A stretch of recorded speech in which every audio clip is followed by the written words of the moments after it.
നമ്മുടെ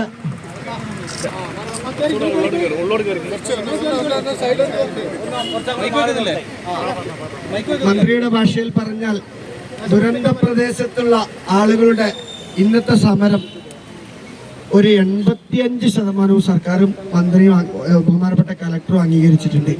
ആദ്യമായി പറയാനുള്ളത് നമ്മളെ 83 ആളുകളാണ് വാടക കിട്ടുന്നില്ല എന്ന് പറഞ്ഞ് എഴുതി കൊടുത്തിട്ടുള്ളത്. അത് എത്രയും പെട്ടെന്ന് കൊടുക്കണമെന്ന് പറഞ്ഞ് കലക്ടർക്ക് ബഹുമാനപ്പെട്ട മന്ത്രി ഉത്തരവിട്ട് കൊടുത്തിട്ടുണ്ട്. അതോടൊപ്പം തന്നെ 9,000 രൂപ മാസം കയറുന്ന കാര്യം തീർച്ചയായിട്ടും അത് 9 മാസം തരാനുള്ളത് ചെയ്യും, വേണ്ട നടപടികൾ ചെയ്യുമെന്ന് മന്ത്രി പറഞ്ഞിട്ടുണ്ട്. ഈ 2 കാര്യം ഉറപ്പാണ്, ഒന്ന് ഉറപ്പിച്ചു പറഞ്ഞു. മറ്റൊന്ന് മറ്റു കാര്യങ്ങൾ പറഞ്ഞായിട്ട് ചൂരൽമല ബിൽഡിങ്ങുകളുടെ കാര്യത്തിൽ, അതായത് 5 കോടി നിലവിൽ ചൂരൽമല ബിൽഡിങ്ങുകാർക്ക് വേണ്ടി വെച്ചിട്ടുണ്ട്. ഇനി നാളെ മുതൽ അതിൻ്റെ പുതിയൊരു കമ്മിറ്റിയെ ചുമതലപ്പെടുത്തിയിട്ടുണ്ട്. അവർക്ക് വേണ്ടി എന്ത് ചെയ്യാൻ പറ്റുമെന്ന് പഠിക്കുന്നതിന് വേണ്ടി പുതിയൊരു കമ്മിറ്റിയെ ചുമതലപ്പെടുത്തി നമ്മൾ ചൂരൽമല ബിൽഡിങ്ങുകളുടെ കാര്യത്തിലാണത്. മറ്റൊന്ന് നമ്മുടെ 1000 സ്ക്വയർ ഫീറ്റ് അദ്ദേഹത്തിന് മാത്രമായി തീരുമാനമെടുക്കാൻ കഴിയില്ല. ബഹുമാനപ്പെട്ട മന്ത്രിയുമായി മുഖ്യമന്ത്രിയുമായി ആലോചിച്ച് തീരുമാനമെടുക്കും എന്നാ പറഞ്ഞിട്ടുള്ളത്. 1000 സ്ക്വയർ ഫീറ്റ് അല്ല 10 സെന്റ് സ്ഥലം എന്നുള്ളത് മന്ത്രി അദ്ദേഹം പറയുന്നത് ഞങ്ങൾ 5 സെന്റ് 7 ആക്കിയില്ലേ എന്ന ചോദ്യം. പക്ഷെ നമ്മൾ അത് അഭിപ്രായപ്പെട്ടത് 10 സെന്റ് 5 ആക്കിയിട്ടാണ് 7 ആക്കിയതെന്ന് നമ്മൾ പറഞ്ഞു. അപ്പോൾ മന്ത്രി അത് പരിഗണിക്കാം, പരമാവധി ശ്രമിക്കാം എന്ന് പറഞ്ഞതോടൊപ്പം വീണ്ടും നമ്മൾ വരുമ്പോൾ അത് പറഞ്ഞിട്ടാണ് വന്ന് 10 സെന്റ് ആക്കണമെന്ന്. പിന്നെ വീട് ഫ്ലാറ്റായി വറക്കുന്ന രീതിയിലേക്ക് കാര്യങ്ങൾ ചെയ്യും. സൈഡ് കോണിപ്പടി എല്ലാം അകത്താക്കുന്നത് ശ്രമിക്കും. അതെല്ലാം ചെയ്യുമെന്ന് കലക്ടർ നേരത്തെ തന്നെ നമുക്ക് ഉറപ്പ് തന്നിട്ടുണ്ട്. അതോടൊപ്പം തന്നെ നമ്മുടെ ലോണിൻ്റെ കാര്യത്തിൽ മന്ത്രിയുടെ കണക്കിൽ ഗോൾഡ് ലോൺ അടക്കമുള്ള എല്ലാ ലോണുകളും കൃത്യമായി നമ്മളോടിപ്പോൾ പറഞ്ഞു കാണിച്ചു തന്നു. 32 കോടി രൂപയുണ്ട് നമ്മുടെ പ്രദേശത്തെ ആളുകളുടെ ലോണ്.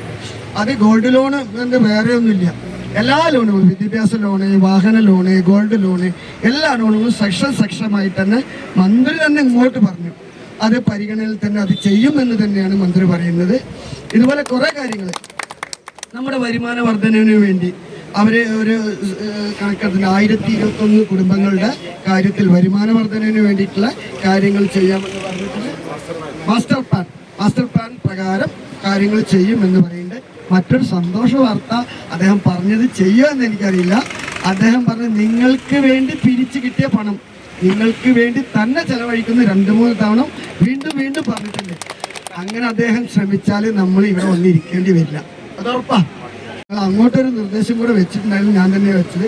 ലേശം സ്ക്വയർ ഫീറ്റ് കുറഞ്ഞാലും അവരെ മുഴുവൻ അവിടെ വാടകയ്ക്ക് താമസിക്കുന്നവരെയും മുഴുവൻ പാടിക്കാരെയും ഉൾപ്പെടുത്തണം എന്ന് പറഞ്ഞപ്പോൾ തീർച്ചയായിട്ടും അത് നമ്മളോട് എഴുതി കൊടുക്കാനാണ് പറഞ്ഞിട്ടുള്ളത്.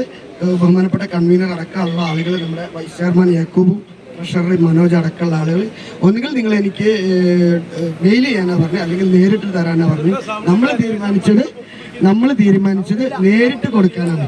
അപ്പോൾ നമ്മുടെ വൈസ് ചെയർമാനോ ഉസ്മാൻ ബാപ്പു അടക്കമുള്ള ആളുകൾ, കൺവീനർ ട്രഷറർ മനോജ് അടക്കമുള്ള ആളുകൾ നേരിട്ട് പോയിട്ട് തന്നെ മന്ത്രിക്ക് ഏതൊക്കെ ഏരിയ ഉൾപ്പെടുത്തണം പിന്നെ മറ്റൊരു കാര്യം പറഞ്ഞത് എന്താ വെച്ചാൽ, നീലിക്കാപ്പ് പോലുള്ള പ്രദേശങ്ങളിൽ എന്തെങ്കിലും വിള്ളൽ സംഭവിച്ചതോ മറ്റോ ഉണ്ടെങ്കിൽ നന്നാക്കി മറ്റ് ഭീഷണികളില്ലാത്ത വീടുകളുണ്ടെങ്കിൽ, അതായത് ദുരന്ത ഭീഷണികളില്ലാത്ത വീടുകൾ, വിള്ളലുകളോ അല്ലെങ്കിൽ എന്തെങ്കിലും നന്നാക്കാനുള്ളതാണെങ്കിൽ അതിനുള്ള ഫണ്ടും തരാം എന്ന് പറയുന്നു.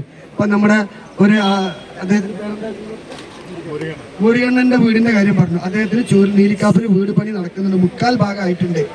അങ്ങനെയുള്ള ആളുകളെയും സർക്കാർ പൈസ നൽകി പരിഗണിക്കാമെന്ന് മന്ത്രി തന്നെ നേരിട്ട് പറഞ്ഞിട്ടുണ്ട്. അദ്ദേഹത്തിന് പണി തീർത്തു കൊടുക്കാനുള്ള സംവിധാനം ചേർക്കാൻ വേണ്ടി മുരുകണ്ണനെ കലക്ടർ. മറ്റൊരു കാര്യം, നമ്മളൊരു ആശങ്ക എന്താണെന്ന് വെച്ചാൽ, ഒരു ദുരന്ത സാധ്യത പ്രദേശമാണ് നമ്മളുടെ. ഈ ദുരന്ത സാധ്യത പ്രദേശത്ത് ബാക്കിയാകുന്ന ആളുകൾ എന്ത് ചെയ്യുന്നു? അപ്പം ഞങ്ങളൊരു നിർദ്ദേശമായിട്ട് വെച്ചു, ഇതിൽ ഉൾപ്പെട്ട ആളുകൾ അവർക്ക് പുനരധിവാസം സാധ്യമാക്കുക, അല്ലാതെ അവിടെ നിന്ന് ഒഴിഞ്ഞു പോകേണ്ട ആളുകൾക്ക് നിങ്ങളൊരു പരിഗണന നൽകണം എന്ന് പറഞ്ഞപ്പോൾ അദ്ദേഹം പറഞ്ഞു, സാധാരണ ഞങ്ങൾ ഒരു ആൾക്ക് വീട് വെക്കാനും സ്ഥലം വാങ്ങാനും 6 ലക്ഷം രൂപ വീട് വെക്കാനും സ്ഥലം വാങ്ങാനും 4 ലക്ഷം രൂപ വീടിനുമാണ് കൊടുക്കുക. അതിലേറെ കൊടുക്കാൻ ഞങ്ങൾ തയ്യാറാകും. അവിടെ നിന്നുള്ള ആളുകളെ പൂർണ്ണമായിട്ടും ഒഴിഞ്ഞു പോകേണ്ടവർക്കുള്ള സഹായം ഞങ്ങൾ കൊടുക്കും. അത് ഇതിന് ശേഷം തുടർച്ചയാണ്, ഇതിൽ തീരുന്നതല്ല എന്നാണ് പറഞ്ഞത്.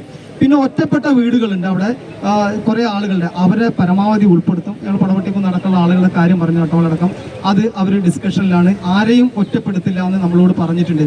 പിന്നെ പാടികളിലുള്ള ആളുകളുടെ കാര്യം, ഒരു തൊഴിലാളി ഗവൺമെന്റ് എന്നുള്ള നിലയ്ക്ക് പാടികളിലുള്ള ആളുകളെ ഞങ്ങൾ കൈവിടില്ല എന്ന് തന്നെ അവർ പറഞ്ഞിട്ടുണ്ട്. കാരണം അവർ തൊഴിലാളികളാണ്, ഒന്നും നേടാൻ കഴിയാത്ത ആളുകൾ, അവരെ അതിനുള്ള നല്ല മനുഷ്യത്വപരമായിട്ടുള്ള നിലപാടെടുക്കുമെന്ന് പറഞ്ഞിട്ടുണ്ട്. കൃത്യമായിട്ടും നമ്മൾക്ക് അനുകൂലമായിട്ടാണ് അദ്ദേഹം ഇത് പറഞ്ഞത്. നമ്മളെക്കാളും അധികം നമ്മളെ നാടിനെ അറിയുന്ന ഒരു വ്യക്തി കൂടിയാണ് മന്ത്രി.